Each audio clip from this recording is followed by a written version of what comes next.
Ahoj cestovatelé, tak mám pro vás shrnutí včerejšího výletu po ostrově Fuerteventura. Půjčili jsme si s kolegyní z práce na jeden den auto a vydali jsme se na oblídku tohoto krásného ostrova.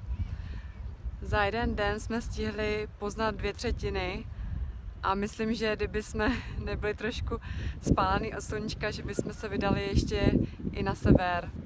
Naše trasa vedla z městečka El Castillo. Je to městečko kousek od hlavního letiště na Fuerteventuře a vydali jsme se směrem k nejznámějšímu mlýnu Molino Antigua a potom dále do vnitrozemí přes hory.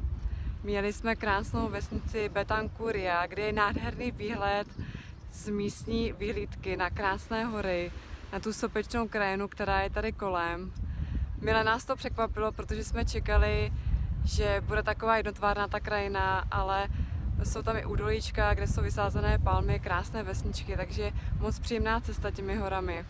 Pak jsme dále pokračovali do místa, které se nazývá Achuy a tam najdete krásnou černou pláž a takové vykotlané jeskyně, do kterých se teda asi nedostanete. My jsme tam až nešli dál, protože bylo už hrozné horko, ale můžete se vykoupat na černé pláži.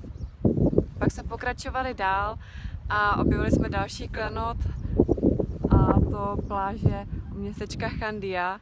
Jsou to nejkrásnější pláže na Kanárských ostrovech a opravdu stojí za to. Užijou si to nejen surfaři, ale i ti, co se chtějí opalovat. Bohužel teda je tam takový mělký vstup do vody, takže musíte jít hodně dlouho, než si zaplavete, ale to vůbec nevadí. Na pláži, na které jsme byli, Risco del Paso, tak byli nejen windsurfaři, ale byli tam i kajtaři. Pláž byla rozdělena na 2 části, aby se mezi sebou nemotali a bylo to nádherná podívaná. Úplně tyrkysové modré moře, krásný bílý písek, navátý ze Sahary. Určitě se podívejte a stojí to za to se tam i vykoupat.